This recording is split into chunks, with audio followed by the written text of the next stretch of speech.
There's a naked doll behind us. Okay. I'm not moving it, so. Keep it there. I am. You're going to get us flagged on Flagged YouTube. for No. I was going to use that for B-roll. You can bleep out the part where I say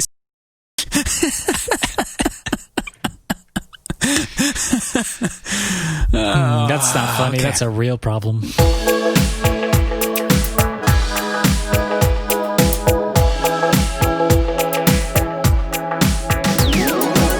Wake up, everybody. Today is June 25th, and we are Never Free to Play, a podcast where we talk about all the video games we wish we were playing. I'm one of your hosts, Karch Palashti, joined by my co-host, Jason Wright. If you decide you like us and want to hear us rip Sean a new one, you can find us at neverfreetoplay.com, patreon.com/neverfreetoplay, or on all the other social media where we are Never Free to Play. If you have questions, comments, thoughts, ideas, feedback, please send it to us at neverfreetoplay@gmail.com. Jason, how are you doing? I'm doing pretty well. I'm going to tell you something, though. I've been watching a lot of our content because somebody has to. Yes, that's true. What I've learned about myself that I never knew is how much you can see my bottom row of teeth when I talk. And I'm not sure I like it.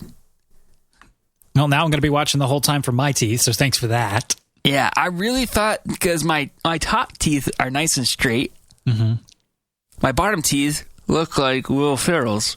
Yeah, that's not good. It's real bad. Bad. I was blessed with fairly, ordered teeth, and then I got braces anyway, so they got even more ordered. And then I got them off early because it was taking forever and I was getting married. For me, it's the color. I'm a terrible brusher, flosser, rinser, and I drink way too much coffee, so they're very stained. So maybe we can split the difference somehow.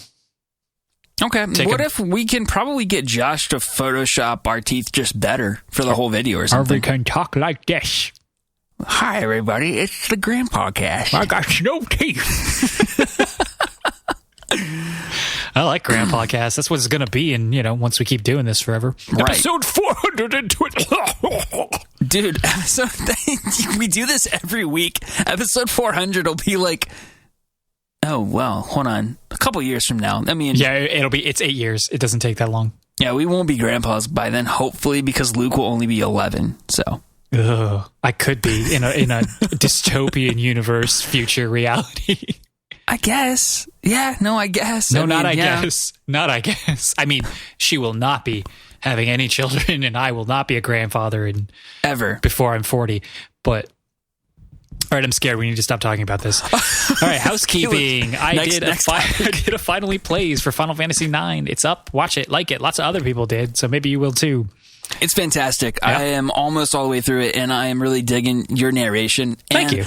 What I will say is, I've had it up off to the side while I'm working, and I'll glance over occasionally, but there aren't speaking parts in this, but your narration helps me track the story, so it's, really nice.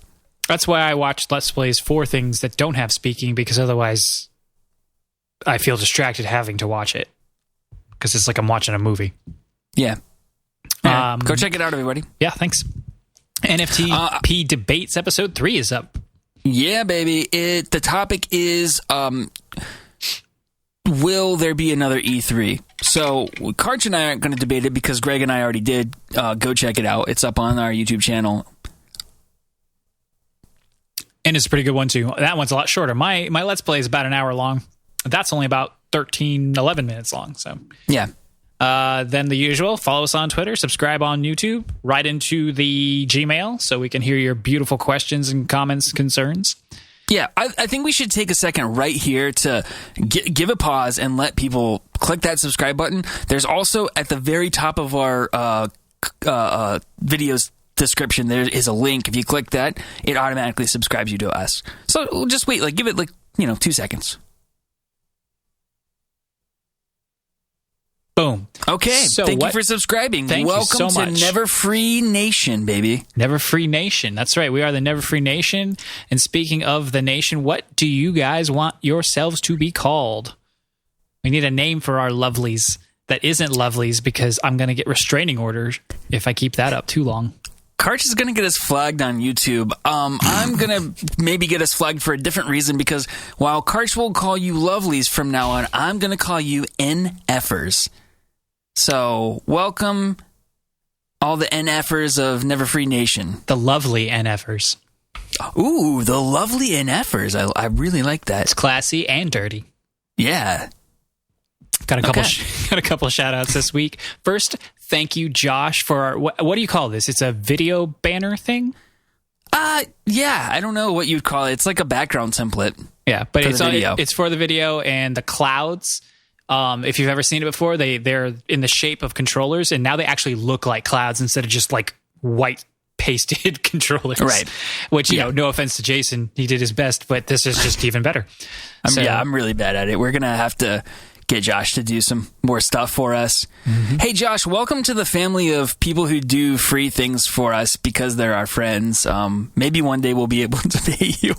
But we got like Tyler hosting our website and our podcasts, and like Josh is helping us out with the banner, and Greg's doing all the audio mixing, and thank you all. Thank you all. I don't know how many of them other than Josh actually listen to this. I don't think Greg does. I know Tyler doesn't, but can't believe Greg doesn't. He's even on the channel. Like he has to listen to it.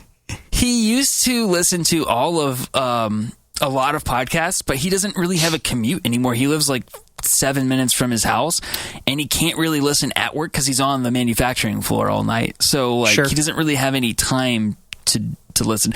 Occasionally when he gets a night where he's got to flip his sleep schedule, he turns on the YouTube videos that he's missed. But yeah. All right, we got to stop talking about other people because find out. Sean, we hate you. We hate you, Sean. Nah. All right. We got one new sub, Nicholas Rossi. Oh, nice. It seems like a real person, so I'm going to go ahead and say their name. That happened pretty shortly after the Final Fantasy IX video went up. So thank you, Nicholas. Welcome to the Never Free Nation.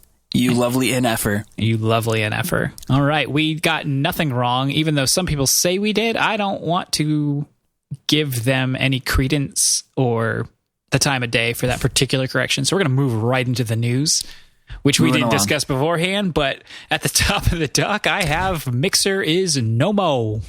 Woo. I don't know why I cheered for that. I mean, we weren't fans of Mixer. We weren't enemies of Mixer. We hadn't started a Twitter beef with them yet, so... No.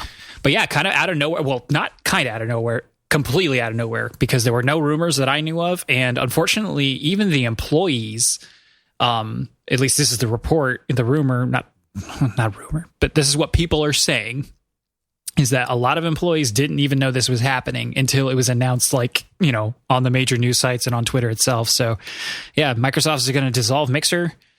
And then they're going to basically partner with Facebook on a lot of future streaming endeavors. And Facebook's going to help, or is going to partner with them to kind of utilize Xbox Play Anywhere for whatever game initiatives they have.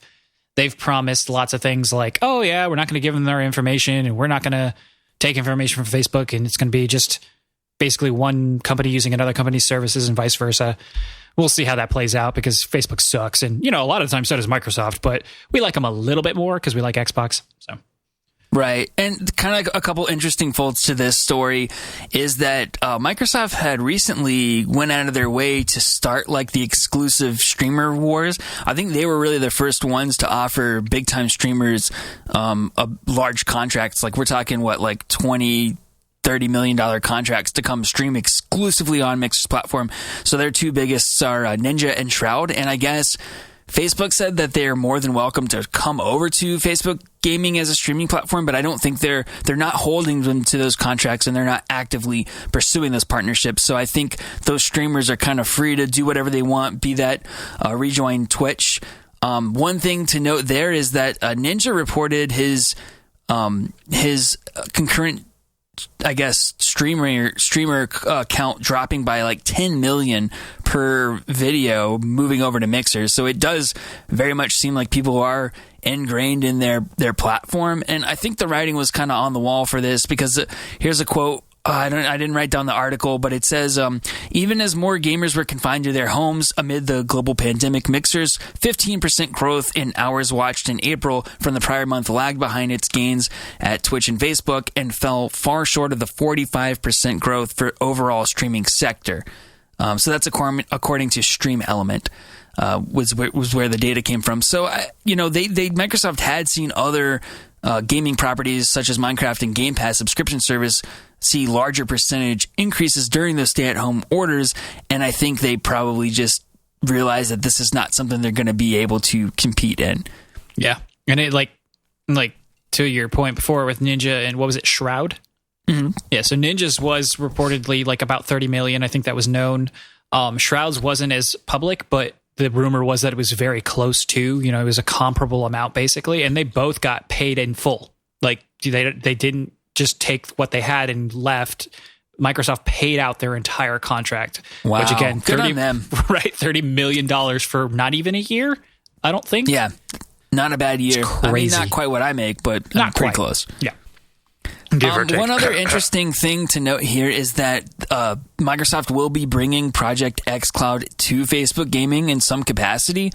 So I'm not really sure what that means exactly. I've read something like speculation, like, if there's a Facebook gaming stream, you can click on it and then kind of buy the game and stream it via Project xCloud. So it may just be more of a synergy thing than an actual full integration. Like you might not be able to play the game in a Facebook ecosystem, but you can get to Project xCloud from the Facebook gaming stream or something like that.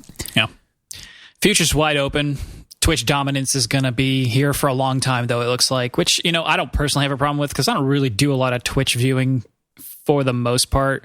No. I actually watch a lot of my live stuff on, unless I'm watching a streamer who has a history with Twitch, like do a reacts. I watch all my live stuff on YouTube, like when what do you call it? PlayStation event. What is theirs? I always forget. State of Play. State of Play or Nintendo Directs. I always watch them on YouTube. Same here. And what's funny about that is that YouTube shut down their separate, like, quote-unquote YouTube gaming platform in 2019. Yeah. And just integrated it and consolidated it into the larger YouTube, which I think was a smart decision. But it's just interesting how, Twitch bought Amazon, and let's see, what year was that? Looks like 2014, and just like cornered the market, and they've got their talons dug in, and it's I don't think anybody is going to be able to supplant them. Nope, it's not happening. So sorry, Mixer people that lost their jobs. That sucks. And sorry to anybody who liked Mixer. I don't know. I never used it. Did you ever use it? No, not a single time. Yeah, same. All right. Next item. Even less happy. There's lots of buzz about some former IGN bosses by the name of Steve Butts. That's a real name. And Tal Blevins. Just a lot of allegations coming out from former employees about how big of a-holes they were. And there's just a lot of... It's basically the next or the most recent in a long string of industry-wide and even like extra industry-wide. So like places like wrestling and like movie industries. Just a lot of stuff coming out of the woodwork as people are either cooped up and just kind of feeling the burn, or maybe it's burned on by like Black Lives Matter stuff. And it's like, no, I'm not going to take this anymore either. People are just, they've had enough, or they're finally, feeling brave enough to speak out now that they're far enough removed from, their oppressors, and just some really nasty stuff. Nothing like sexual in any of these particular claims like we unfortunately often see with this kind of really public, lambasting, but just bad stuff. Bad stuff. So be nice to people. Yeah, if you're ever in a position of authority or managerialness, just don't be a jerk. I guess the one thing I'll say is not in anybody's defense, because I haven't really dug into the exact allegations. I mean, it seems pretty well corroborated, but there are always two sides to every story. So it does seem like in this case, what's coming out is the truth. I haven't really seen anything to the contrary. But just keep it in mind as we go forward, and other stuff might come out from other companies that it's not always what you hear at first. It's not always 100% the truth. So, yep, got to take it with a grain of salt. And yeah, you got to listen. You got to listen, right? You got to be open to that and hear everybody out. But at the end of the day, you weren't there. Yeah, and it's not your battle to fight either. Like a lot of people get too wrapped up in what, you feel it in your core, your heart, and your soul. Like, oh, that's an injustice and I'm mad. But at the same time, like you're so far removed that there's absolutely nothing you can or should do in this particular case. True. Like, this is IGN's problem. This is, game journalists and their managers. They have to figure this out as an industry. You support what you want to, don't support what you don't want to, obviously. But aside from that, let's not go on witch hunts either. So yeah, totally. But all the flack that IGN gets, I've never followed them very closely. We're big fans of Kind of Funny over here at Never Free to Play, but that's only after they left IGN. I didn't know the Greg Miller and Colin Moriarty and other people before they started Kind of Funny, so I don't really have a strong connection there. But I've always enjoyed most of their content. I don't think that they're a bunch of shills. I just think that they're a large corporation and they do have to appease the masses, and so sometimes that leads to some really bland content. But aside from that, it's always been a company that I've, as much as I can, quote unquote, look up to. But that's about as much as I'll say about that. All right. On to the happy stuff, the stuff that makes me smile, actual game stuff. Woo. On Monday, we had Day of Devs, or Day of the Devs. It wasn't clear, because it seemed like they were kind of going on for like a play of words with like Day of the Dead, because at one point, Tim Schafer, who is like kind of hosting / spearheading this with another company, he had like this whole skull motif in his yard. It was a very funny video. But it's basically, I guess they do this every year, but they kind of lumped it in with Jeff Keighley's Summer Game Fest, and it was basically a time to showcase indie games, but not just any indie games, like the particularly good ones, because they've had a few other events that just shotgun them at you, where it's like, here's 50 games in like an hour and a half, and that's just way too many games. Agreed. Yeah. But they kickstarted it with a non-indie game. Actually, Crash 4 About Time was officially revealed. It was leaked last week. The box art was, at least. And that was, it was a very credible leak. Everyone was like, oh, okay, well, I guess there's a new Crash game coming. But yeah, it's going to be here on October 2nd. There are multiple playable characters. So not only will you be able to play as Crash, but you'll be able to play as his sister, who I think is named Coco. And then Cortex, who is like the main baddie throughout the games, with different playstyles and stuff. So one odd note is it is not coming to PC or Switch at launch, with no like definitive like, oh yeah, it's coming in like 3 months after that. It's just like, yeah, we'll keep our options open. Yeah, that was kind of interesting to me, considering that the Insane Trilogy was ported to those systems, but the ports were after it was released to PlayStation and Xbox One. So we'll see what happens on that. I can't imagine that it wouldn't eventually be ported, because I didn't actually watch the trailer, but this didn't look like something that was especially like resource draining, did it? I mean, did it kind of look similar to the remakes, or what? It did, but also it did look, it looked real nice. Like, I gotta say, it looked real nice. And it's going to be on PS4 and Xbox One X, so this is not like a next gen game or anything, but as far as a Crash game goes, they're pulling out all the stops as far as like the aesthetic goes. What did the gameplay look like? Was it very much in line with what you see from the? Because so I played a little bit of the first one and a little bit of the second one, because I was late to the party and I bought the Insane Trilogy, and I had no nostalgia tie to the franchise, and I just couldn't get into these games. But if I recall, the first one's kind of like your third person camera, and you're like walking down a hallway, sort of, in these levels. For the most part, 3D. That's what it is. Okay, but you can also see that they're doing a lot more than that. But at its core, it is still very contained levels. They are going to clearly switch it up. The Crash has some like suits or something. They're going to play on the whole time, theme. But he's got like power ups. The sister plays a little bit differently, and Cortex plays it a lot differently than other Crash characters have in the past. So I think there's going to be enough new there for people who are used to the formula, or tired of it for that matter. I don't think it's enough for me to want to play it, at least at launch. I think I'll probably pass on it, especially since it's coming pretty soon. You'll wait for that sweet Switch port. No, because then it's going to be full price again, so I'll probably just never play it.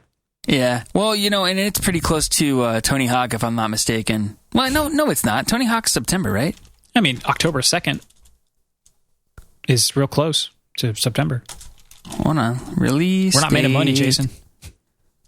September 4th. So it's a month. Less than. Yeah, okay, whatever. 2 days less than. No, but if you like Crash, you will like this game. I can say that much. I mean, I could eat my words and it might just turn out to be horrible, but I really doubt that. They seem to have, they've keyed in on what makes it good. And they make a joke because like they call it Crash 4. This is not the 4th Crash game. There's been like 8 total, if you don't include like any remakes or anything like that. And so they're aware though. And at some point, like even the characters make like an in-universe joke about like how that sounds wrong or something like that. I love campy stuff like that. Yeah. And it does. It has like cutscenes and stuff that look like they work within it. Crash has like a small redesign. So like his mouth's kind of bigger and his waist is a little smaller. So like where his like mouth and head start versus where his feet end or whatever. But I kind of dig it. I don't think it ruins or makes the character look too weird. So that's cool. Crash 4. 2 other games that I thought were worth mentioning. These are indie games. The first one is Panzer Paladin by Tribute Games. It is a really classic 8-bit style 2D side scroller. And when I say that, I mean like not just kind of pseudo 8-bit or pixely or whatever. It looks like an SNES game. No, it looks like an NES game. Okay, yeah, sorry. It looks like an with NES like just game. Obviously with a bit of a modern touch and more color, but basically the same aesthetic that Shovel Knight was going for. This game also achieves and gets, except it's doing more of a like kind of spacey, futuristic look instead of like that medieval thing, because you ride around in this armored mech, and like every enemy, or at least almost every enemy you kill drops a weapon, and you can pick the weapon up and use it against them. The weapons like break and degrade over time, or you can like use the weapon to cast a spell that'll do something, extra good at the time, which sounds cool, but sometimes can be kind of lame, because especially in like older games like Castlevania, for instance, you'd pick up a weapon. If you picked up another one, you just automatically lost that other one. You might not want to have wanted that. But in this one, you have like multiple weapons you can swap through. It just looks really fun. Like doesn't look particularly complicated. Like it's not going to be some sprawling 20-hour Metroidvania style huge map deal. It's going to have, sectioned levels with bosses. But it has an emphasis on like speed running after the fact and leaderboards.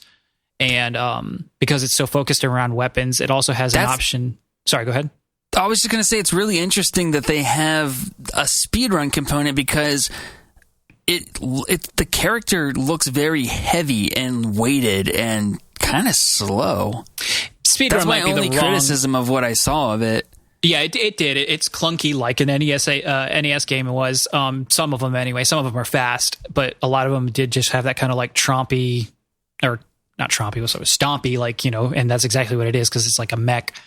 But you can get out of the mech, it looks like, at parts. Yeah, the character inside can get out and squeeze into places, or like grapple hook and get to areas that the mech can't get to. But then they can't use the weapons because like everything's bigger than them. And so they have to like summon the mech again or get back to it. But there is like this like energy system where like the mech runs on, then you have to like go restore energy by finding places while you're only in your little human form.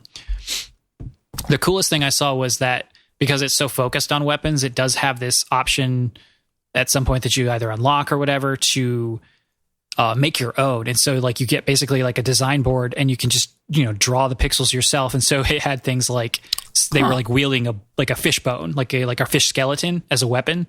And then you can like upload those to the internet. And of course people can then like download them if they're not as creative as you. Interesting. Yeah, that's pretty neat. And you can like allocate the stats and the points to it. So another one they showed off was just like a giant fork. It kind of looked like a trident, but it was actually just like a giant fork. Yeah. So that releases very soon this summer on Steam and Switch, and summer just started, but it also only has 2 months left. So that's not going to be that far. And that's coming straight to, it's funny. The other one's not coming to either Steam or PC or Switch. This one's only coming to Steam and Switch. They know their audience. Yeah. I mean, the Switch is an indie machine. Like if you're pumping out an indie game right now, like you definitely want to be on the Switch, I feel like. For sure. And the last game was called Foregone by Big Blue Bubble. This one's grown on me since you showed it to me. I thought you would like it. So this comes from a developer who has previously only done mobile games, and they're like, hey, that sucks. Let's do some real games. And so they're going to go for this. It's really hard to describe. If you've ever played Dead Cells, it looks a lot like Dead Cells. So just get that. It looks like a 3D Dead Cells. Yeah, they've got a bit more of... Like Dead Cells is kind of like on purpose has kind of almost this ugly look to it in this like really cool way, but this has more like you said, it almost has like a 3D look to it, but it is still like a 2D perspective. It's like a 2.5D, but definitely not the worst 2.5D I've ever seen. Yeah, this is the quote: "It's 2D action platformer filled with loot and a retro pixel art style." That was like their elevator pitch.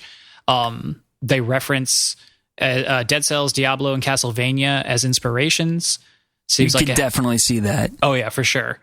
It has an emphasis on like big cool bosses. Like they showed 2 of them off. One of them was like the Skeleton King. It was like straight out of Diablo 3. When you get to the bottom of the catacombs and you fight the Skeleton King, it was like the same boss basically. And then I have a question for you on this one, because you watched the whole event and I just kind of watched the trailer of this, but this isn't like Dead Cells in the sense that you do like make a run. It's not a roguelike. It's a real full game where you've got an objective and you're going through these pre-designed levels. It's not like randomly generated, right? I'm pretty sure. I think that the progression is far more traditional. I don't think there is like a loop that you go through in that same regard, but it wasn't actually clear. I don't know if it's like, because they say Castlevania's an inspiration, does that mean it is a Metroidvania, or is it only like sort of inspired? Like it wasn't clear to me which one, and I only watched the presentation. I didn't go and watch any extra information, but either way, it excites me. I'm like, yeah, I'll play this when it comes out. For sure. Let's see. Early access now actually in the game store, Epic Game Store, if you want to play it now. Ooh, otherwise, I might do that. Yeah. I don't think it's free. You probably still have to pay for it, but... Oh. Well, I don't mind paying for stuff. I know. But then it'll be full release in October on all platforms. So even if you don't want to play it right, or even if you don't want to play it on PC or whatever, it's not a long wait until it comes out. Sweet. Yeah. So that was... Look at you being a tastemaker. A tastemaker. So that was Foregone. And then the other game was Panzer Paladin. So but check those both out. If you're interested, just go look at the trailers. Obviously, let that speak for itself. Figure your own things out, whatever you like or don't like. All right, so that's the news.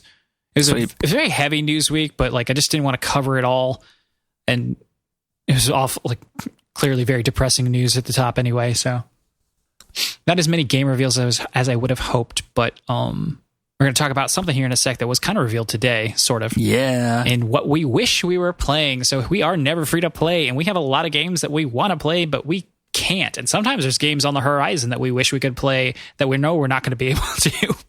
And we want to talk about those too a little bit. So, Jason, what do you wish you were playing? All right. Well, if anybody follows gaming news, you probably know that Cyberpunk 2077 got delayed last week. But despite that, I don't know if this was previously scheduled or if they were doing damage control or what, but they did a 4-hour preview event for like influencers and media. So there's a lot of buzz out there about what you were able to glean from that 4-hour preview. Everybody kind of played through that same little section of the game, and I don't usually watch things like this because I want to have my own experience. I want to be excited, but I try to do this in like a not spoilery way, where I kind of looked at like the impressions of it more so than the gameplay of it. And I was able to gather a good sense of what you were able to see in that 4-hour snapshot. So the biggest thing, I think, and the biggest kind of departure from what CD Projekt Red's kind of known for in The Witcher. The Witcher is very much, you are Geralt, and this is the story we want to tell you. And it seems like here it's a very, very heavy role-playing elements. Like you go in and you make your own story. So this is essentially, it's a first-person RPG. It's a role-playing game. And it seems like the elements are very much inspired by games like, say Mass Effect and that sort of thing. They give you a lot of agency. So one thing is that there aren't really cutscenes in this game, and they never really take the control away from you to go to this like pre-rendered cutscene. There aren't load screens. I think that's going to help with the immersion. It sounds like the quests can have different outcomes depending on your choices. So again, giving you a lot of agency in how you approach situations. And it does sound like there are non-violent options to go through this, so you kind of get to determine how you want to play it. Another thing that they said is that the world is very lively. It feels very lived in, and they did a really good job with the world building aspects of it, which I'm really excited about, because that's one of the things I really liked about the Outer Worlds was kind of the world building, even though it was a smaller world and maybe not as lively as we're going to see here. But yeah, I mean, I'm really looking forward to this game now. One thing to note is that while you see the combat, there are shooting elements in the game. They note that this is not a first-person shooter. It's not going to be like Doom Eternal. It's they say the combat's more like Rage. And I would venture to say, just looking based on what I saw, that the shooting looks more like what you'd see from like Fallout 4 or the Outer Worlds. But I am very, very excited to play this game now. One of the reasons I'm excited is because I was like really stoked about the Outer Worlds and talking about how much I liked it on Reddit, and I was told that I must not play a lot of RPGs because the Outer Worlds is a really bad RPG. And so I'm excited to see what a good RPG is, I guess, to compare Those people for my own. Suck. They don't know what they're talking about. I know. Because that was one of the first games that we played since we started this that we both liked at the same time. Mm-hmm. Because I'm with you. Like this was it. This was the thing I'd been waiting for to really kind of like. I still don't know what the game's about. Like, you're a cyberpunk and you're gonna go do stuff. I'm like, okay, but what's the game about? You gotta go steal a prototype chip from a big boss.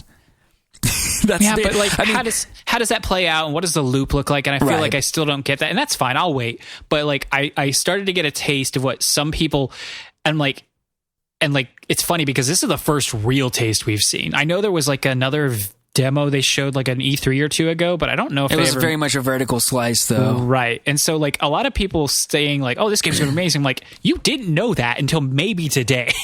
Yeah. And so I'm starting to see what people have been claiming it was always going to be. And I like you said, I loved the Outer Worlds because specifically, we were talking about this earlier, I love a game that lets you fail without that failure being a failure. Like it's not a game over to fail. And I know there are some RPGs that do that. Skyrim lets you kind of do whatever, but not like the Outer Worlds did. Like I did whatever I wanted in the Outer Worlds. Whatever mood I was in, I was able to do that thing 95% of the time. It's very similar in basically any CRPG. So like Baldur's Gate style games or Divinity Original Sin 2 type games, failure is a constant threat. And that just means that you have to figure out a new way to do it. Like, or you die. I mean, if you die, you die, and you just restart at your last, checkpoint or whatever. And that's video games for you. But you kill that guy by mistake, or you pick the wrong dialogue option. If you're not save scumming, that's just how it rolls, and it's fun because that's like D&D. That's actual RPGing. Yeah, exactly. And that's what I'm so excited for this, man. I think this is going to be another one you and I play at the same time, and I don't know that we're both going to like it, but I'm really looking forward to our conversations about it.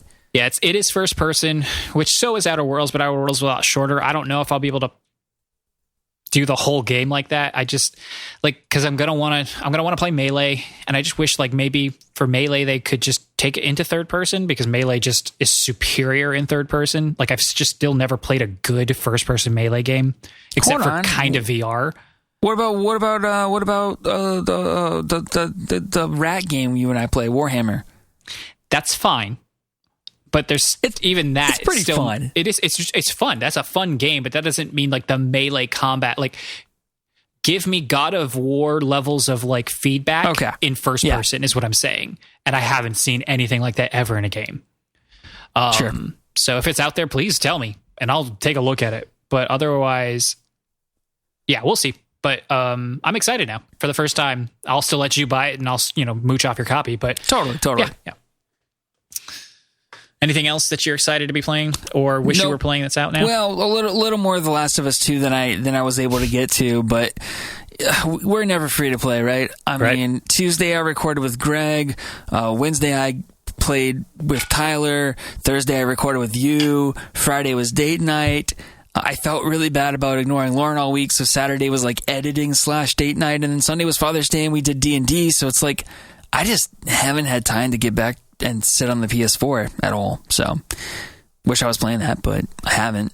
I told you, since the 30 since the minutes. first I night. asked for 30 minutes.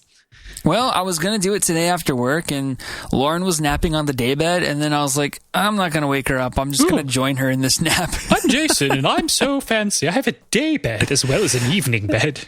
Right. You got to have different beds to sleep I've on been in to your different house. parts of the day. What day bed? What is the day bed? I got it since the last time you were here. It's in the den, where that old brown couch used to be. We just put a daybed there. That's very couch-like. couch-like. I can't wait to take a nap on the day bed. I know. That sounds luxurious. I mean, I'm not going to say it's luxurious, but man, it's better than sleeping on the couch. I got to take a picture of myself, like, covered in $1 bills. I don't know. I don't know where this is going. What about you, Karch? What do you wish you were playing, man? So earlier this week, Smash Brothers, they released, they did their official reveal of their latest fighter, which is Min Min from the ARMS fighter game on the Switch. Oh, nice. And I have no love for ARMS. I never played it, but it just, I don't know, something struck me this time that the other 5 fighters didn't. And I'm like, man, I miss Smash. I want to play some Smash Bros. And then I'm like, I'm not going to play Smash Bros. I'm just not. First of all, I think I don't even have it right now. I think I lent it to a friend before quarantine, and so he's got half of my Switch games that are physical. Nice. I think the only... Oh, wait, no. It's the only one I have. So I do have it. So I could play it. Okay. Well, there you go. But I don't have any friends to play with, and I would play online, but because I'm a glutton for punishment, and I'll just suffer through the bad connection stuff. But I don't actually... It's the only time I've ever not liked the Joy-Cons. I find them to be incredibly insufficient and just they're non-satisfactory when I play Smash, whether that's on the Switch itself or if I put them on the grip. And I have the 8-bit DOE, so it just still doesn't do the trick. So if I were to play, I'd want to get a Pro controller or the GameCube controller, and I don't have either of those, and I'm not really in the market to buy one. Sure. So I just, it's just a bit of a nostalgia kind of oh man, Smash was awesome. I should play some Smash. It is, but it's the most fun when you can play in person with your friends. Yeah. And unfortunately online, even with, calling each other and talking as you play, it's hard. A poor substitute. So poor. And the other thing is I'm with you on the Joy-Cons because anytime, and it doesn't matter if it's on my Switch or if it's on the grip, when I am a weird person and I press up twice on the joystick to jump. That's just how I've always done it. Yeah. That's how I've always done it. But sometimes I need to jump or do my up B to get back up on the platform. What is that called? A save or whatever it is? Recover. Okay. I don't know the terminology, but anyway, my point is sometimes I do it really hard and then the Joy-Con will slide off either the Switch or the grip. And it just pops right off. Those latches just aren't strong enough. And I know you can get metal latches for it, but again, it's just one more thing, right? Yep. So I'd much rather get a Pro controller for this game. Yeah, I don't have that problem. I have used your Joy-Cons though, and that it is really bad on yours. I don't know, some snaps real early on, and they're just super loose. Because mine, every now and then, they'll kind of get loose and they'll slide up a bit, but for the most part, they stay exactly where they're supposed to. Mine just started doing that not too long ago. It actually, probably I played so much Smash on it that's what caused it. My original one broke when I played too much Celeste. I went for those the Seaside tapes to get the third level of Crystal Heart, and when I was trying to get those, I could just feel it. Every time I ended a session, I was ooh, I don't know how much longer I have. And sure enough, the drift started pretty not long after that. So didn't you also drop nachos on it or something? I dropped a little bit of salsa in one of them, and I cleaned it out. It was fine. Don't bring salsa into this, okay? Okay, I won't. All right. And then the other thing I wish I was playing was indies.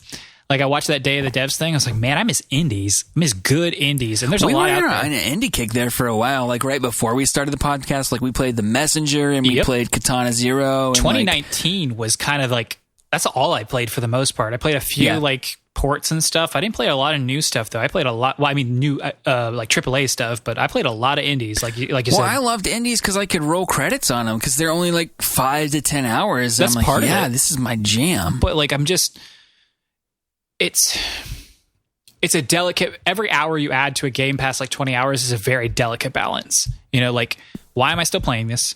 Not like, oh, why am I still playing this game? Like, but like literally, why am I still playing this? What's still motivating me to keep going? Why isn't the story over? Does it have more? Like when I was playing Final Fantasy VII Remake, I'm like, ugh, 35 hours is a really long time for this game. It's a slog, man. It did not need to be this long. Yeah. And just seeing how good Panzer Paladin and Foregone looked, I was like, man, I just wish I had those in my hand now. And I have a huge wish list. What was there? The one really good indie I played this year was Children of Morta, which I still strongly recommend you check out at some point. Yep, I will. You know what killed indies for me? What? Fellstill Arbiter's Mark. I kind of want to go back to that too. After I beat Final Fantasy Tactics, I feel like I'm if I let it go too long, I won't want to. But I'm kind of in that still in that headspace from earlier in the year. But like I would drop the difficulty down. Because I've found baby mode. Hold on, everybody. Baby mode alert. I just want to point this out every time you say it because you said you never do it. Okay, I'm done. I hate you. Did you quit the podcast? I quit the podcast, and then I rejoined in the span of 5 seconds. Okay, great. No, it's not hard. It really isn't. It is obtuse though, and I don't want to get on a tangent onto why I don't like Fellsteel too much, but between the art and just like having so much stuff that I don't know anything about, if that makes any sense, like I just don't know those systems. I've been playing Final Fantasy games my whole life. I know those systems, even if it's in a slightly different context. I still know what fire does. I know what a chocobo is, just to make it very simple. I don't know what anything in Fellsteel is. I'd have to just go do that thing you do when you kind of dive into a very deep game. You just have to like hit that wiki hard, and I don't want to do that necessarily. So anyway, yep, I'm with you. So yeah, I wish I was playing indies, and I'm going to make a concerted effort. That'll be like my gaming resolution next year is to play more of them again, because the rest of the year's kind of spoken for. Your gaming resolution this year was punishing. No, the resolutions technically was just don't play anything I've played before. That I've finished, and I've been on it. I've been true to that. But then the other part, I was playing one JRPG, averaging one JRPG a month, and that was the other dumb goal I put on top of it. Yeah. But you're not going to do that. I'm not going to let you do that in 2021. I've already given you the out for this year, and you won't take it. You're like, no, I've peed in this bed. Now I'm going to sleep on it. Exactly. It's warm. Right. It's warm. Your evening bed. My you don't even have a day bed. I'm going to pee on all of them. Pee on your day bed. All right. So that's what we wish we were playing. But yes, sometimes we actually do get to play video games. So Jason, what have you been playing? Aside from The Last of Us 2, which we'll talk about together. Let's save that for the end. The other game I've been playing this week is last night, Tyler and I played a little Far Cry 5. And I think we decided we might be done with it. And I want to go ahead and combine this and let it be my gaming gripe of the week. I wish we need like special sound effects and stuff at some point. But I would love to do that, yeah. Yeah. Anyway, gaming gripe of the week. I'm so mad.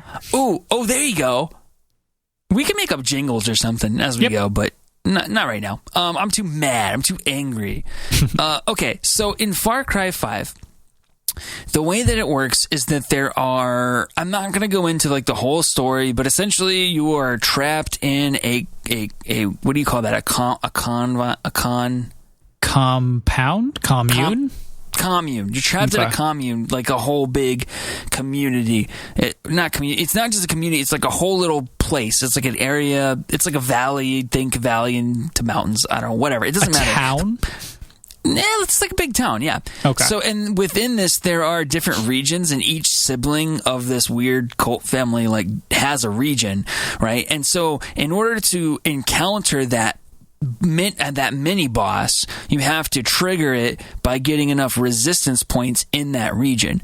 And so the way you get resistance points is you do main missions in that region, or you do side missions in that region, or you do like little tasks in that region, whatever. We are to the point where we've beaten the first region. We have almost beaten region 2 and 3. And those are the last 2. There's only 3 regions, and then it's the main boss, the big boss, then you beat the game. But we've gotten to the point where we've knocked out every single story mission, and the only thing we have left is like free 20 people from this region and take down 5 drug boats and take down 5 drug vans, and there aren't markers on these things, so you just have to wait for them to randomly spawn, and they don't randomly spawn because the further you get into the game, the enemy spawn rate is intentionally by design decreased, I guess, to help you progress faster, so you don't have so many encounters like as you approach the end of the game, which is a good idea in theory, except for when some of the missions that you can leave till the end are kill these enemies. And the only way around it is you have to fast travel, because fast travel triggers the spawning. So you have to fast travel to known sites where these things might be seen and just wait and hope that you find them. And we cannot get them to spawn to take down. So we're like 3,500 resistance points. I just spit. That's how mad I am. We're 3,500 resistance points away from beating like Faith's region. And the main quests gives you like 600 per, but we're out of those. And we are down to the side quests that only give you 200 per. And it's all these little ticky-tacky spawn dependent things. I honestly think we're just done, man. Like, it might be something we go back to at some point, like if we get bored of the next thing, but we're in search of the next game. Right now the front runner is Borderlands 3 because it's got to be like a co-op campaign game. But Borderlands 3 is the front runner, and I don't know. I just, do you have any thoughts on it? Have you ever had a situation like that? It's so frustrating. Nah, it sounds pretty unique. Like, it's not something I can really relate to right now. I think it's going to be something that's kind of like, everyone says, like, I know what a Ubisoft game is. Yeah. This has got to be a problem that is unique to the way they design games, because everybody calls them checkbox games, and this is one of those things that's a checkbox. I mean, that's always been a weird moniker to me, because maybe they do it the most, but, like, they're certainly not the only people who do that. Maybe it's starting to slowly fall out of style, and so they're kind of, like, the last to catch up, but your complaints are ones I remember hearing a lot when the game came out, though, so this doesn't surprise me that like it turned out this way. Yeah. Like a lot of people like thought this game was going to reinvent Far Cry a bit, and then it just didn't, and they were like, oh, okay. Yeah, well, and that's the thing, and this is why I always go back to games don't have to be this long. Like, make it a tighter experience. If somebody wants to go down and track all these drug boats and stuff, cool, let them. But don't prevent me from progressing in this story and force me to do these types of missions if I don't want to do them. I just want to see how this plays out, and I can't right now. So it's really frustrating. I totally get that. Okay. Because it kind of happens in our next game. I don't want to hear... Wait, your next game. No, our next game. Oh, so you're not going to talk about the other thing you played? Yeah, there's nothing to talk about. I did play some more Xenoblade, but like just playing Xenoblade. Like, I'm 26 hours in, and I'm like a third of the way through, and I mean, again, I'm like, I have no idea where this story is going to go. It's going to go off the wall. It's going to go crazy, and I want to experience it, but like, I'm kind of like regretting the purchase. I should have just watched a Let's Play and been like, called it a day. You did not tell me anything, because you just say that about all the games I like. Yep, that's true. All right, let's talk about a game I was supposed to like then. And okay, so we're going to talk about The Last of Us Part 2. Supposed to? What does that mean? I don't know. All right. Let's talk about it. The Last of Us Part 2 released last Friday. I just want to preface it. Yeah, no, I just want to preface it. We are not going to get into spoilers at all here. We're going to talk about probably mechanics of the game in high-level details, but we're not going to talk about story beats at all. We'll talk about story implementation. Let's call it that. Yeah, but we're not going to talk... And I might like say a character's name, but like if these are the kinds of things that turn you away, skip to our spoiler topic of the show section and learn how big of a baby you are. Yeah. Right, so Jason, you're our resident The Last of Us lover, so why don't you start? Okay. I haven't done a lot of... Go ahead. You've also played less of it. Yeah, I have. I've only played about 2 hours. How much have you played? The time clock says 5, but like I said, you and I are actually not that far off story-wise. Okay. So, I wonder what you did differently than me. It's not different. It's just we'll talk about it in a sec. Okay. So go ahead. So here are my overall thoughts. If I was going to say it very succinctly, it's more The Last of Us, and it's really good. If that's what you want. If you want more Last of Us, then cool. This is exactly what it is. I don't think so far in the first 2 hours that this it doesn't reinvent anything. It's not earth-shattering as far as I've seen so far, but I am really enjoying it. I'm enjoying the story. It's cool to see what has become of Joel and Ellie's relationship and kind of where they're at, and as time progresses and they have the events that happens to them in The Last of Us Part 1. It's interesting to see the continuation of that story because I was curious of what was going to happen. What do you think? So talk to me about what your impressions are so far. There's a lot of people there. Yeah. They've got a bustling town, and it's like, I don't know what to think about that, because it was a complaint I had about the first game about how, not that there weren't a lot of people, but that there were too many people out in the wilderness. And I guess it's going to it kind of contextualizes for me well, if there's a lot of people in this little town, I guess it's okay if I run into 30 hours worth of villains, because that's what I was thinking was 30 hours is probably a stretch. It's probably closer to 20, 25 to beat without doing every last little thing or a new game plus or whatever. But I was like, how are they going to justify one or two people? Because you're never going to control more than one or two people at a time, and you're not going to control an army of people or at any point. So it's how are they going to justify any resistance that isn't clickers and infected and stuff? And I guess for me, it kind of contextualizes, well, this town of people exists. So immediately by default, other groups this big or even half as big could exist. Because at one point, Ellie goes through to the town bar, and it's full. It's packed. There's people they got it. Because in the first game, they come across some people, and I'll keep this kind of vague. They've found a power plant, and basically this is just the extension of what they found. They've built around this power plant, this hydroelectric plant, and so they've got power, and they were actually able to create, a fairly comfortable civilization. They're still very on edge, and they've got what do you call them, patrols and stuff. They go out and they fight and clear out areas of clickers and infected and stuff, and occasional regular human stragglers, but it's 4 years later. That's where it picks up. And so you're kind of just dropped into that, which is another interesting thought or idea I thought they had. Not only is it 4 years later, but they immediately have stuff they reference that happened just a couple days ago that you have no context to yet. Right. I have a feeling that they're going to do flashback stuff at some point.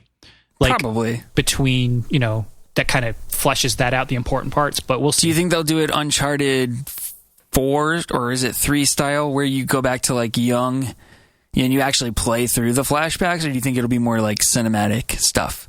That's a good question. I don't know, because this game's been very heavy on the cinematics. Right. That's kind of what I was thinking. Yeah.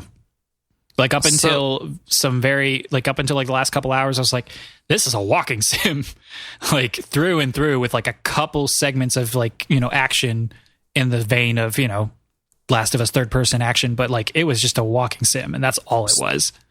So if you compare that to the first few hours of Part 1, I don't think it's totally different. No, it's been so long since I played it, so I can't say, and I didn't watch anybody play the first couple hours. I did. I watched Nick Scarpino, and it was very cinematic heavy and that sort of thing. It's just a slow burn, I guess. Yeah, but you did the thing that the difference is the beginning of everyone knows the opening scene of Part 1. I won't say it. You probably know what it is out there in Never Free Nation. But this is not that. This is it's kind of a breath of fresh air, honestly. And this is the most normal life we've seen, I think, in either game. In the entire The Last of Us universe, this is the most normal life we've seen, even though it's in the middle of this crazy thing that happened to the world. But the people there seem like happy. It's not militarized like it was in the first game, and it's more communal, I guess. So I mean, I like the setting so far. I don't want to talk about certain things, so I guess I kind of will leave it there and talk. Unless there's anything else you wanted to say about that part, I kind of wanted to talk gameplay a little bit. Yeah, let's dive into that. Okay. One thing I will say is that I don't love riding horses, but that's kind of just a me thing because I never like riding horses in any game, and I don't like riding horses in real life. I'm with you. I also don't like how heavy they are on the horse riding. Up until even where I'm at now, like it's going to be a horse riding game, I guess. Just ride around on horse like Red Dead Redemption 2. I got tricked. Yeah, I got tricked into playing Red Dead Redemption 2. Like, because I think about it, it's like, maybe I'll play that. I'm like, nah, I ain't playing like sissy horse simulator. That's not. Not that the game is for sissies, but like I say that because I've seen so many like videos, GIFs, and memes and stuff about how sensitive the horses are. Like, oh no, he died when he just like tripped on his. Because that's how horses are, and I hate that about them. I don't own one, and I never intend to own one. But like, oh, he broke his leg, gotta kill him, and it's not like that's not a joke. You can't. Horses cannot survive even with constant care. Really? With like their whole lives revolve around the fact that they stand up. It's like it's weird, dude. Like they just don't heal right. They're very, very fragile. But this is not a horse cast, so. Okay, well, you know, we change what this thing is every other day. Celine Dion. Here's what else I can say about the gameplay mechanics. The combat is I really, really like the stealth elements. Again, it is very much kind of just more. It is kind of, to me, it's like the evolution of what they did in the first game, so I don't think it's anything, if you play the first game, it's not going to surprise you. The melee, it seems like they altered the melee a little bit. Oh, they altered it a lot. This was this is my most glowing part so far, is how much they've improved the melee. Yeah, I thought so too. I thought let's be clear, it's not like God of War level, but it's, for what it is, it feels satisfying. Yeah, I feel exactly. It's satisfying. It fits. It fits in a way that it just didn't fit in the first one. Yeah. So like, it's just like everything's better. There's a dodge mechanic. You can dodge an enemy's attack. It's awesome. Which is awesome. I haven't quite figured out how the dodge mechanic works yet. Maybe I'm just a dummy, but it's cool that it's there, and I guess I will eventually learn how to use it. Yeah, I had trouble with it too. I think it's just because I just came right off The Last of Us, and like I'm not used to being able to do this. And I will say it doesn't. Other games have like it's built in a little bit better. I think they wanted this to be too fluid, and so it's like it's not exactly clear if at any point during an enemy attack where and when I should dodge, so I'm kind of just smashing the L1 button. Right. L1, because L1 is also for run. Suck it, major game industry. Yeah, because why not? Because what's L3 even for? It's for look at. It's the most stupid. They could have just put it on L3 if they wanted to. They just didn't want to. No, that's what I'm saying. I'm saying, why even have that button? Just make L1 run in every game. Yeah, exactly. Anyway, melee's awesome. Ellie always has her pocket knife like she did in the first game, so there's no more shiv crafting. Melee weapons have you used them yet? Because I remember it was a while. I haven't used melee weapons yet. So for some reason, it takes a while before they show up, but once they do, it's like they still have the durability, and it's still pretty limited, but they're more powerful. Like a swing of a bat does what you would think a swing of a bat would do on a kind of like decaying head. And then the way you can craft with melee weapons. So like if I use a pipe, if I use the durability and I've only got one swing left, I can repair it and add a like shiv to it. And so it makes it renews it, and now it's even better than it was. Now, once you do that, you can't constantly repair it. So you do at some point have to say goodbye pipe and then find a new one. But I love it. I love the melee already because that's sweet, man. What difficulty are you playing on? Just the normal standard. Okay, I dropped it down one level. So there's like a... Oh, you did? Yeah. Yeah. I ain't got time. Look, you want me to play this game? This is how I'm going to play it. This is not the game I wanted to play, but I'm going to play it because I'm not asking you to play this game. Yes, you are. I can feel it. I'm just kidding. Like, it's difficulty in a game like this doesn't speak to me. Like, this is not the kind of game I want difficulty in. So anyway. It's definitely story driven. So, and I did run into a part where like, and this I think is more just because I was still very much in the tutorial part of it, and this is not really a spoiler because there are Molotov cocktails in this game, but I got to the part where like you unlock those and they're like, oh cool, here, take this, and I think they really wanted you to use it, but I was trying to stealth in that section, and there's just absolutely no way you can, and I guess I just didn't put two and two together that 2 minutes ago I just got this Molotov cocktail, maybe I should try to use it. And so I failed that part like 5 or 6 times before my feeble mind processed that maybe I should use the weapon they just gave me. Yeah.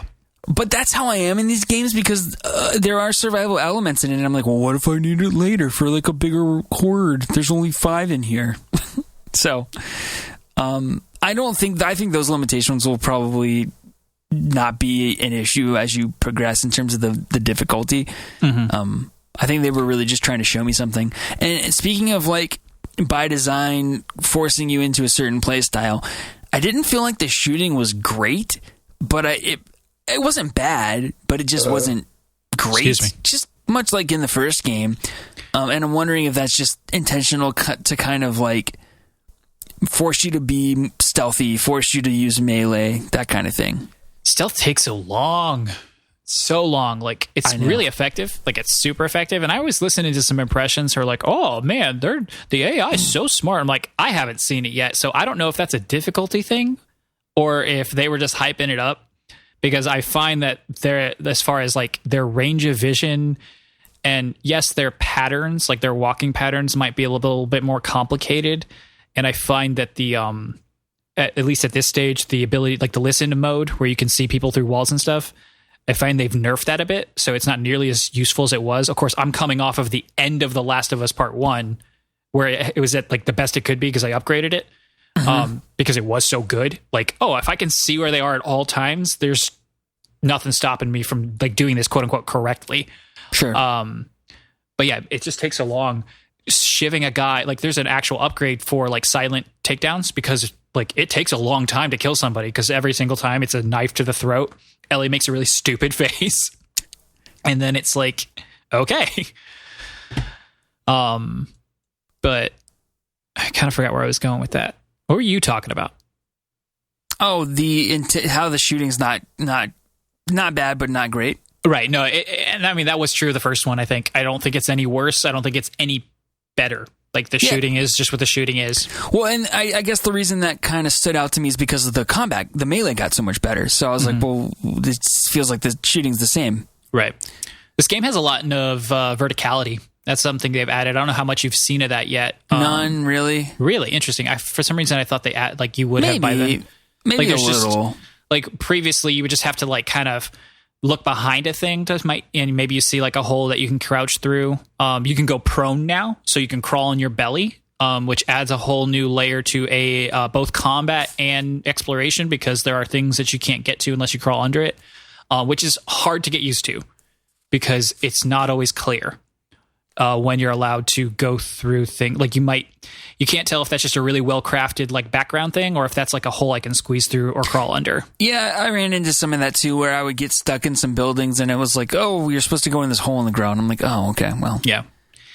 And oh man, talk about baby mode. I just wish there was so if you struggle on like a quote unquote puzzle, which I've only done like twice, but on both those times it took me the entire time until the game gave me the hint. Yep. I just give me a button, let it be L3. I don't care. It's like, give me a button that says hint now. I don't want to find that stupid rope. I don't. Well, hey, they say this. Does it have the different difficulties for the different parts of the game? Like I think Tomb Raider had like a puzzle difficulty. No. So It doesn't have that. But what it does have, and this is just kind of a tangent, is one of the most defined, especially for a console game, but really any game I've ever seen, accessibility option list mode things I've ever seen in a game. So when you start this baby up, you go through like 7 menus of like, how good is your eyesight? How good is your hearing? How good is your hand reflexes? And that's more on the difficulty side. But like they want basically anybody who can like, who isn't just a vegetable to be able to play this game. And and that's just really cool. And like the way you can change the audio and the video to both just look really good, but also like assist people is something that I just wish. And I know not all companies can do this or are willing to do it, but it is something that you just kind of wish would just be adopted across the entire industry. Sure. Like put the tools out there for every dev to be like, here are the plug and play things you can put into your game. Exactly. Kind of spits all over my arguments in the past about why a Dead Souls game or Dark Souls game should still be, super hard. But that can be an NFTP debates. Oh, that's a good one. I like it. Yeah. Greg, it's exactly what side Greg's going to take. Right.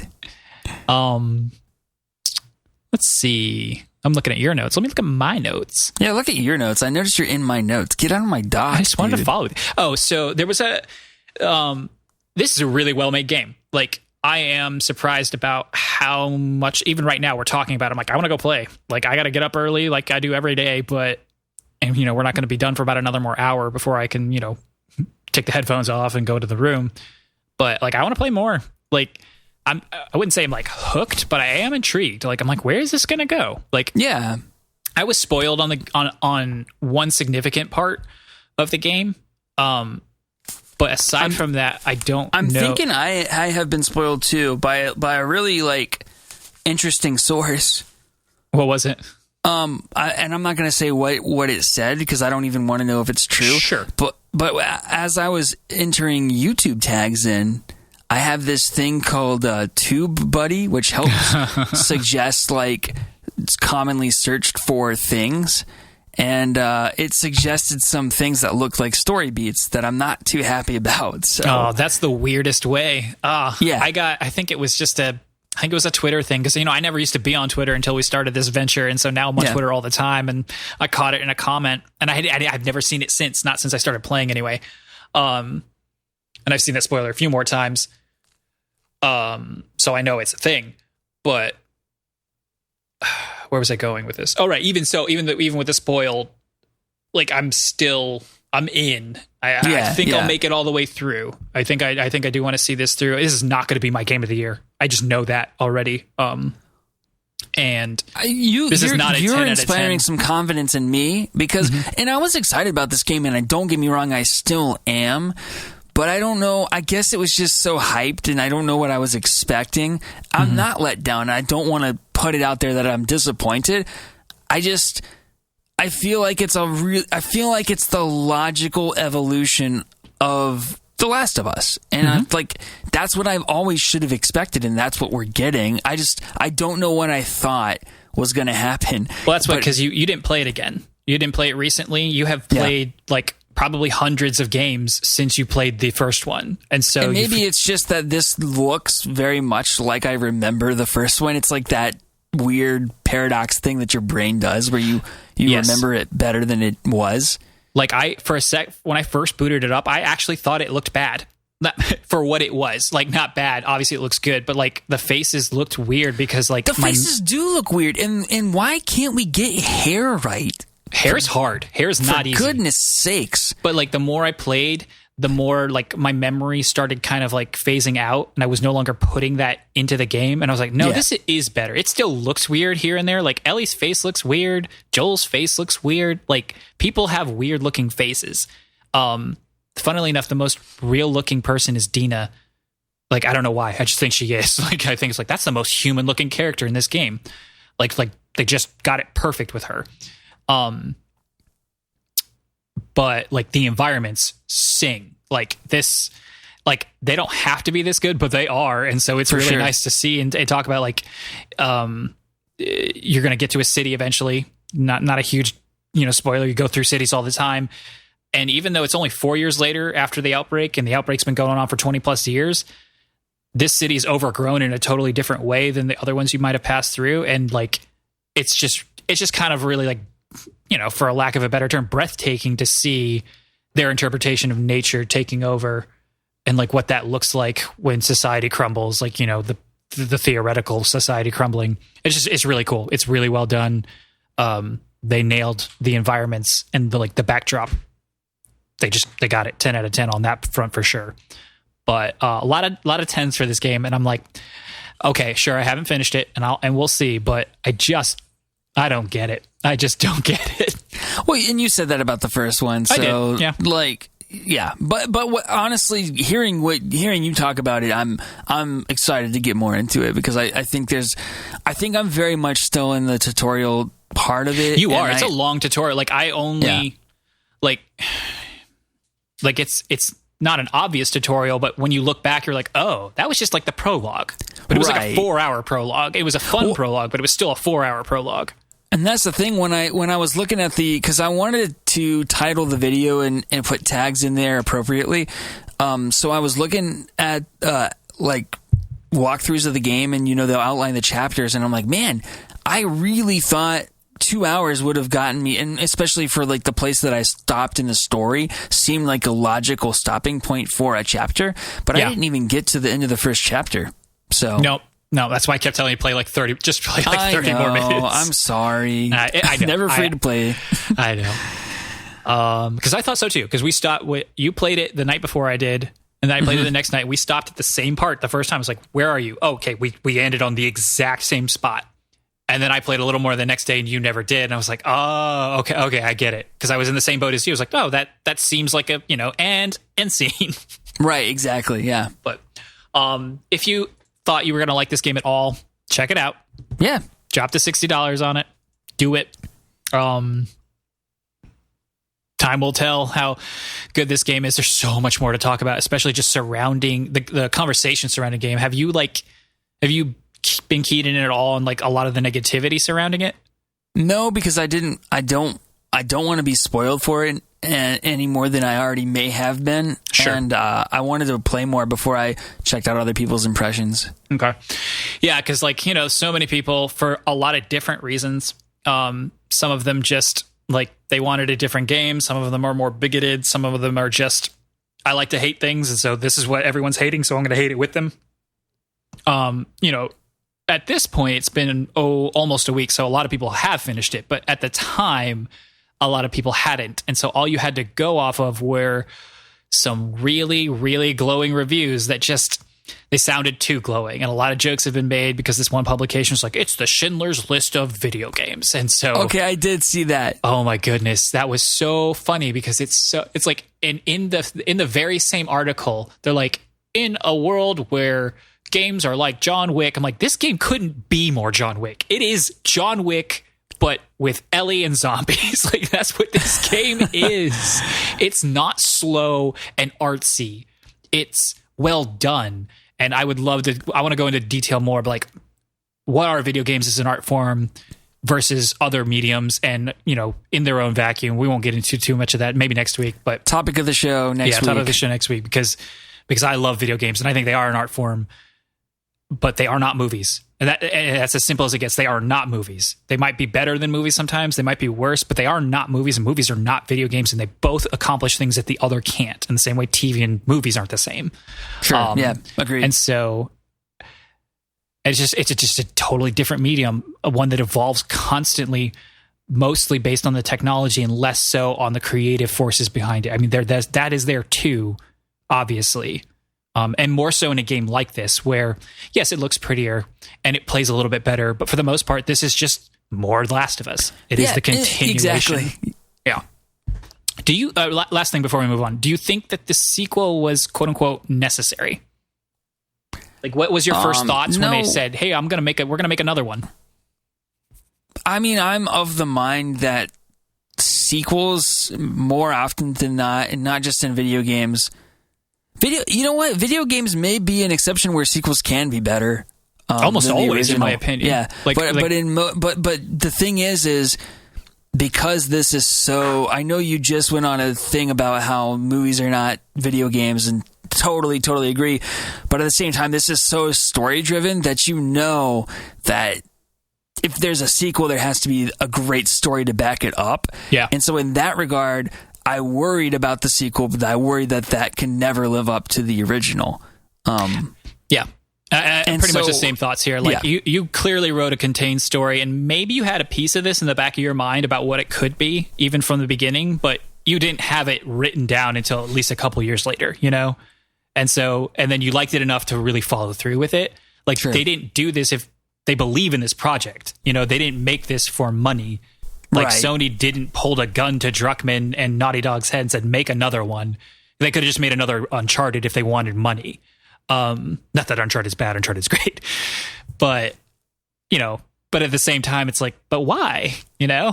I don't know. Well, one thing that I respect about what Naughty Dog's done with this project is that I want to say it was Neil Druckmann who said, if we make a game called The Last of Us, it's not going to be a universe thing. The story's Joel and Ellie. That's what The Last of Us is. It's not going to be like, well, what were these other characters doing? Or what about this part? Or like any of that. It's The Last of Us is Joel and Ellie, period. So if we do a sequel, that's what it's going to be. And that's what it is. I respect that. Yeah. So. I don't want to, I didn't know, did anybody want to see, I mean, some people like, I like a good world building, you know, situation, but at the same time, it's not the only thing that needs to be done. And some people, especially gamers, love a good world building too much. And then like they get way too focused on that, I think. Yeah. So, all right. So that was our Last of Us 2 impressions. You'll be hearing more from us about that throughout the weeks to come. Hopefully not too long. Hopefully we can finish it before, you know, Ghost of Tsushima comes around. I honestly, gosh, that's like, it's like 3 weeks. We'll see. I'm going to try to knock out a significant portion of this game this weekend because I don't have any plans at all. So there you go. Yeah, one thing that'll be good about going back to work is that I won't be able to. My commute will be too long to come home for lunch, so I'll be able to bring my Switch with me. And unless I go out with like coworkers or something, every day I'm going to be spending my lunch playing my Switch game, so I'll be able to squeeze a lot more in on that. Not that the Switch, and you'll be able to listen to podcasts such as the one you make on my way to and from work. That's exactly right. Totally. All right, so like I said, those were our impressions on Last of Us 2. Which is Jason's new vegetable, since I took Batman away from him forever. He's not allowed to play it anymore. I'm going to delete it off my hard drive. Oh, delete it off your hard drive, put it, and then go into the recycling bin and delete it out of there too. It can join my video in the void.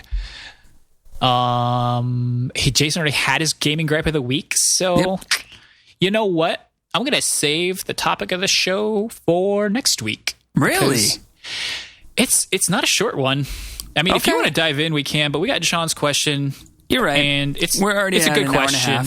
Yeah, and I want to get to Sean's question this week. So yeah, we'll go ahead and we'll talk about spoilers next week. Spoilers as a concept and how people, enthusiasts and entertainers and influencers, the whole industry, how it handles spoilers, specifically for games, but, you know, in general too.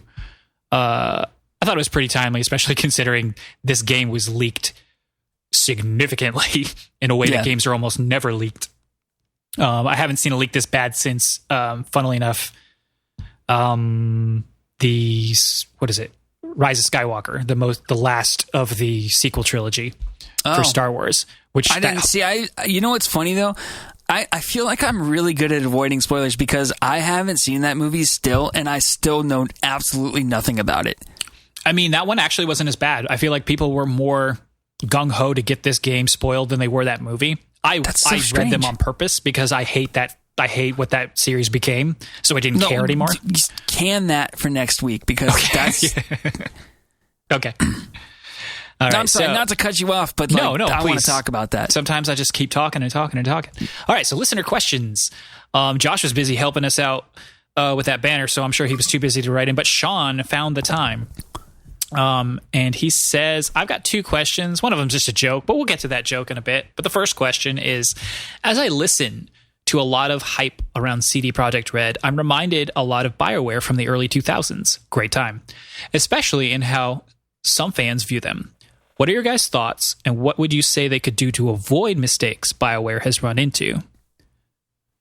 Take care, Sean. And so what Sean's speaking to is Bioware's kind of fallen in out of everybody's good graces, especially with their last 2 releases being Anthem, which was a games as a service style third-person shooter, very similar to Destiny and The Division, which bombed and I don't think ever recovered in any sense of the word. They've been trying and they have just stumbled every step of the way. And then before that, it was Mass Effect Andromeda, which was also poorly received on many different accounts. Not actually as bad as Anthem, but still a tarnish on a once incredibly revered series, on a once incredibly revered developer studio. Yeah. So, Jason, what are your thoughts? What's your thoughts to Sean's question? I have 2 pieces of advice for CD Projekt Red. Number 1, don't be Canadian. Sorry, Canadian listeners. So they're good there because they're from like Norway or something. I don't know. Number 2, oh no, they're Polish. Yeah, I was about to say. I don't know anything that's over there, like to the, I don't know, between Canada and the UK. I don't know any of those countries. Dude, there's nothing between Canada and the UK except an ocean. Exactly. Oh my gosh. That's not true. There's technically Greenland and Iceland are between them if you're just going from west to east. I'm going to tell you that even though in my head I know they're from Poland, I always just think that they're up there on top of Canada. Oh my gosh, that's so weird. That's what I imagine. Not Poland, but that's where I imagine CD Projekt Red. Nope. Jason thinks Poland is part of Canada. Whatever. So that's piece of advice number 2. Piece of advice number 2, don't get bought by EA. And, if you look at the history of this, it's kind of interesting how Bioware fell into being a part of EA's developer family, because they're actually like, I don't know BioWare's entire history, but I know they worked on like the Baldur's Gate games, and at some point they had like a piece of the D&D license. And I don't know at what point they thought they needed more money, but maybe it was at the time where they were trying to get funding to develop the first Mass Effect. I'm not sure about that. So at some point they partnered with a private equity firm, and that private equity firm got bought by EA in 2000. I didn't know that. I just assumed it was a situation where they were looking to be sold. Nope. To sell. Okay, interesting. Very interesting. Yeah, so I don't want to call it a hostile takeover, but I don't think they really intended on it was an unexpected takeover by EA, right? And so at that point, that was in 2007, which is the year Mass Effect came out. And so, I mean, at that point, EA had not touched BioWare. That game was probably totally developed in the way that BioWare would have wanted it to be developed. And in 2009, EA added 3 additional studios under the BioWare umbrella. So now you're like kind of bloating this great studio with these other, or this great developer with these other studios. They may not know how to manage it. In 2009, we get Dragon Age Origins, but again, this is likely was in development prior to their involvement with EA. Oh, 100%. Like, there is the original BioWare stink, and I mean that in the best way, was all over that game, and so you know that it had no input from anybody outside of BioWare. Sure, yeah, exactly. And then in 2012, I think is kind of this turning point, because Mass Effect 3 came out, and everybody was so upset with the ending of this game, and fans more or less just like rejected it. They just refused to accept that was the ending of the game. And so somehow between EA and BioWare, they ended up releasing an extended cut DLC, which kind of altered the ending of the game. And not even 1 month later, the 2 remaining co-founders, I'm going to butcher the names, but Ray Mazuka and Greg Zeschuk, they announced their resignation from the company on the same day. And then EA let BioWare go for an entire year without a formal studio head. And this is where you see things go downhill. And shortly after that lack of management, you get Mass Effect Andromeda and Anthem. So you kind of see how BioWare was just so poorly managed by EA. And I think that's contributed to the situation that they find themselves in now. And so what does CD Projekt Red have to do to avoid that? Basically, I think stay true to their brand, don't grow too fast, and don't become money-hungry corporate serving buttholes. Right now they're majority owned by the co-founders, so they are publicly traded, but they're majority owned by the co-founders, so that means they're not getting sold without the okay of those co-founders. They are very much still in control of the way the company operates. Clock's ticking, though. Like, I didn't know they were public. I thought they were still private. Those guys, maybe they are, but I thought they were publicly traded. I think I looked into that and I couldn't find any evidence to the contrary. I believe you. I'm just saying I didn't realize that. I thought they were private, but the second you go public, it's just a ticking time bomb before somebody's like, I'm tired, I'm old, I've got my money, and I'm going to leave, and now I have no say on what happens with this company, and that's fine, but now you have no say what happens with this company. Yeah. And so CD Projekt Red will go the way of Bioware. If they're public, like all the public companies go the way of Bioware. It just happens. Yep. I mean, it's kind of an inevitability, and then there will be a new CD Projekt Red, or the new Bioware or whatever. There will be other players that pop up, but yeah. That's my advice to them. What do you think, Karch? You put it in a way more detailed, succinct way. I was basically going to say the same thing. CD Projekt Red just has to keep making good games, because while I also attribute some of this, some of these missteps to being purchased by EA, although now I found out they were literally purchased by EA, but not necessarily of their own accord. They just the games aren't good. Like, I like Mass Effect okay, but that's a rough game, and I don't see. I guess it's sometimes you love a thing by someone or something, and then they come out with the thing that makes them really famous, and so of course you can see now why everybody loves them, but like they still didn't love them when they were not famous, and so they don't love their older stuff, and so that person's going to cater to this new audience, and that's what happened. Mass Effect became stupid popular, and all Mass Effect was KOTOR was shooting. That's all it was. It was the same exact formula with a very similar-ish premise. Have you ever played KOTOR?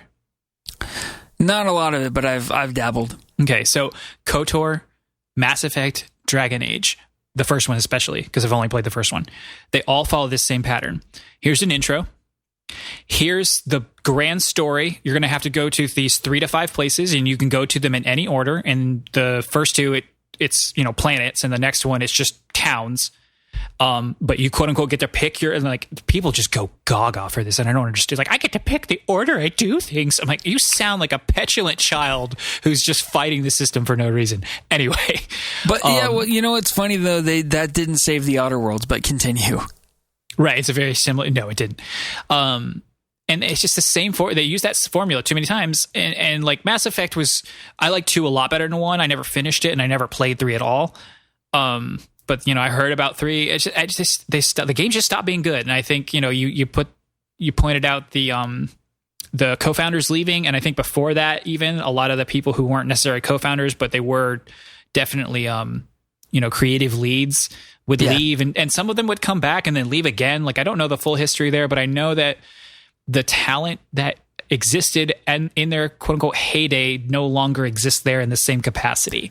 And go ahead. This is the problem with buying these studios. I mean, unless they have like major IP, you're kind of hoping that the talent doesn't leave. Like, Sony paid $400 million for Insomniac. Mm-hmm. I don't really know that much of their IP was that valuable to them, so they're just kind of hoping that team, for the most part, stays, that they can get them to. Did Insomniac even own any of that IP? I don't know, because I think they had a second party relationship with Sony, so I don't know that they did. And I know Microsoft had publishing rights to Sunset Overdrive. I don't. Mm-hmm. Like I said, I think that's why they are just hoping the team stays together. Right. And I mean, that's worth a purchase. Like, if you can, guarantee so many games or so many years, with the benefits, of course, like, because people can leave and they just won't get their money. But like, if you can incentivize the dream team to stick together for at least $400 million worth of, profit, then you break even, and that's fine. They probably did with Spider-Man alone. Oh, for sure. They will get another Spider-Man, and then they'll be fine. And then, but they'll also get another Ratchet and Clank, and I'm so excited. Oh, I love that game. That game is going to be so much fun. Yeah.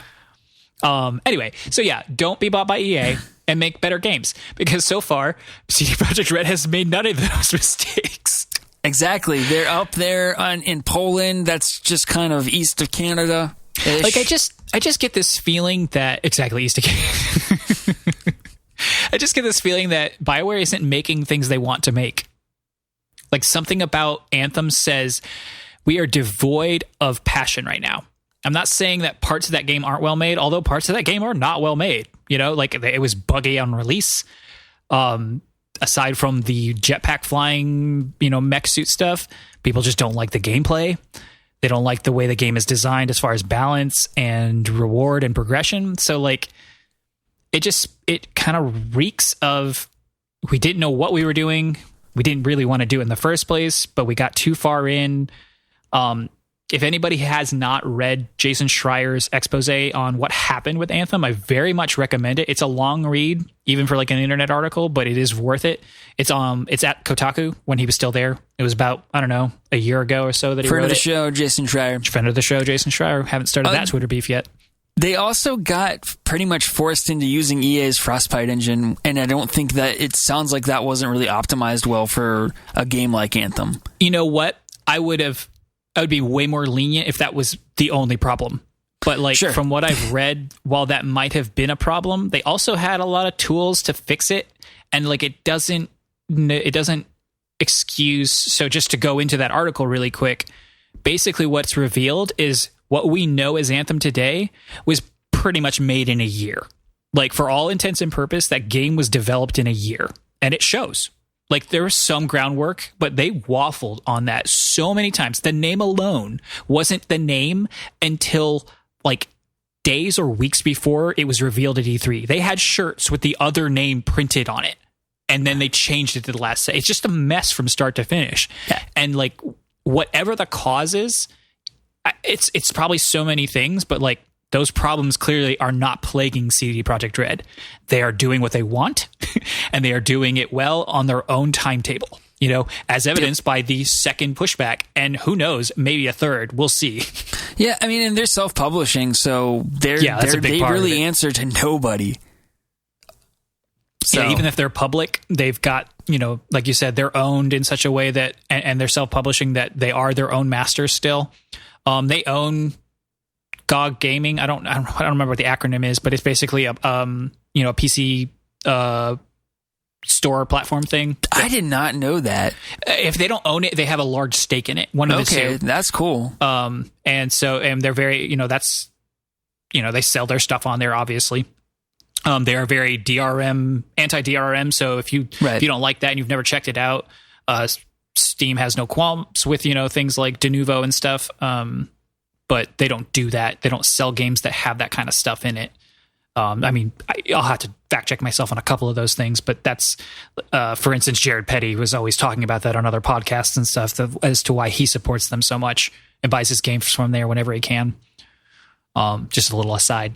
So yeah, that's why CD Projekt Red is doing well. And it's so funny, people still keep falling for it. Like, EA had that EA Play thing a couple weeks ago, and it was really underwhelming. I didn't watch it, but they did have like the teaseriest of teases for Bioware, Dragon Age 4. And people are like, oh, it's going to be great. I'm like, you guys didn't like the previous one. Why are you going to, or the second one? Nobody liked the second one. They kind of like the third one. Why is the fourth one supposed to be good? You have no excuse to assume that this game is going to be good. I guess they just figure you can't. It's going to be good because it has to be. That's fair. I think that's the only thing they're going. And I'm not saying I agree with that, but I think that's probably what they're thinking. Like the last I heard of it, there was all this rumor that it had this huge multiplayer component. That I'm like, no, that's not what that game's about. Yeah, gosh, yeah. It just seems like BioWare is just plagued by mismanagement, and I'm not going to blame it all on EA, but it just seems like it's a combination of maybe not being fully supported by EA and not having the right people making the decisions they need to make internally. Right. So anyway. So that was Sean's first question. His second question is, what store is going to step up into Blockbuster's old shoes and have the machine for me to print my Pokemon Snap photos from? Great question, Sean. Nobody's going to step up because this is Blockbuster's foot back in the door. It's found its way back to coming back from the dead. You're going to see Blockbusters popping up all over the nation, all over the world. Little kiosks, but still to print your Pokemon Snap photos because, Lord knows you can't put them in the cloud because it's going to be a Nintendo machine. They're going to be stuck on your stupid device. Right. You're going to have to go to the booth and plug it in and then, actually print it there, kind of like a photo booth sort of setup, like you're saying. I think this is Blockbuster's thing for real. Yeah. Come back. We'll start it. We'll just take the name. We'll buy the name. It's got to be like $10 and then we'll make these kiosks. I wonder if I could get Blockbuster.com. Somebody's probably owns that. Oh, for sure. Here, right now. We could put them, what would be a great idea? Put them in GameStop stores. Put our Blockbuster kiosks inside of GameStop stores. Yes. Perfect. One sinking ship inside another. It's sinking ship inception. Yeah. So it seems to be owned by Dish. Blockbuster store location. Okay. I don't know. This site exists, there is that one remaining retail store in Oregon, and I think we could maybe start with putting our kiosk there. Well, except it's got to be really bad. Do you remember the Game Boy printer? I know Sean does. I don't. So the Game Boy, the original OG Game Boy, had a printer. And 4 games, one of them being Pokemon Yellow, would let you print stuff from them. There was a photo booth in Pokemon Yellow, and Pikachu would quote unquote dress up, but it was really just 4 different scenes, and then the photo would get taken and they would just print it out, and it was the ugliest looking dot matrix style kind of thing. And so that's the quality that these pictures are going to be in. I think I've seen the meme of Nintendo printing money, and that thing was the printer. Maybe that was it. Yeah. But that's the style these are going to be in. So don't be expecting no fancy. Right, it's going to be like the Chuck E. Cheese thing where you're riding next to Chuck E. Cheese. Yes, exactly. Exactly. I'm pantomiming riding in Chuck E. Cheese just in case you're an audio only listener. Which won't be a thing before this is all said and done. Yeah, because we're going to put our booths in the Chuck E. Cheeses too. You're the worst businessman ever. Or you're a genius. We'll find out, I suppose. My next idea, we're going to buy the Circuit City IP. Oh my gosh. You're going to be like the THQ of long abandoned tech. THQ Nordic. Yeah. Circuit City Nordic. All those Nordic countries up there in Canada. And then they'll think, oh man, he's doing what we do. Let's buy him. You'll walk away with a cool 20 mil. It's great. Fund the show for the rest of our lives. It's genius. I see no downside. I don't either. All right. Well, that wraps it up for today. Okay. I got to tell you, Karch. Yeah. In closing here, doesn't in some ways Poland feel more Scandinavian than European? Is Scandinavia in Europe? I don't know. Yes, it is. And yes, Scandinavia is in Europe. Okay. Scandinavia is an area. It's not a country. What countries are in there? It's like Norway and Finland. Are those in? See, I swear, I think it's the Finland thing that's throwing me off because I always think like Iceland, Greenland, Finland. No, Iceland and Greenland are off the quote unquote off the coast of that's the North Pole. Like you don't get too much far north than Greenland, which is that giant landmass off quote unquote the coast of like Canada, northeast of Maine, and then Iceland is just a smidge ways away from it. Please just open a map, Jason. No, I don't want to. Anyway, I'm the worst at geography. I'm the worst. Yeah. Or should we call the worst? Oh, hey, Iceland is part of Scandinavia. What? See, I told you. All right. Wait, Iceland's part of Scandinavia? Hold on. Kingdoms of Denmark, Norway, and Sweden. Why don't you look this up and talk to people while I go get the phone? Yeah. Be right back. And then keep talking. Åland Islands, Faroe Islands, Finland, and Iceland. Maybe I don't know as much as I thought I did, which is true, my whole life. But where the heck is Iceland? See, what happens is it doesn't take a lot to exclude it from the map because you zoom in just a smidge and Iceland just disappears because it's pretty small. It's a very small country. But yes, it is just north of the British Isles, north and west of Skinland and Scandinavia. How'd the geography lesson go? Oh, it was so good. Okay, great. I won't edit it out. Okay. All right, here we go. We're going to call him. We're going to call him. I think we should cut this bit, by the way. What? He's sucking up the podcast. Why is he sucking up the podcast? I'm just playing. Until we get more listeners, we can do whatever we want. Exactly. We are the CD Projekt Red of our own podcast. I'll drink to that. Woo! Water, drinking but coffee. I mean, I drank the coffee a long time ago. Ooh, are you drinking water now? Yep. Crazy. Hi, you've reached Figure Alone. Boo! What a loser. He's not even at work tonight, and he's got to kind of like half flip his schedule back. He's got a what? He's got to half flip his schedule back because he works Saturday night. So he starts flipping his sleep schedule like halfway Thursday all the way Friday. Gotcha. So yeah. All right, guys. That's all we had for you this week. If you made it this far, congratulations. You're probably one of the only people on the planet that did.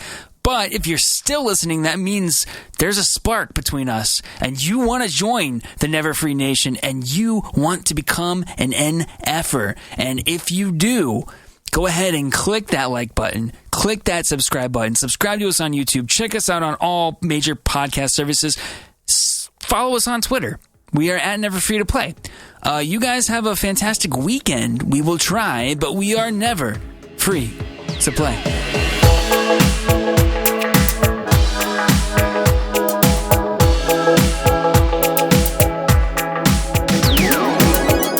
Don't say weekend because this doesn't release till like Monday.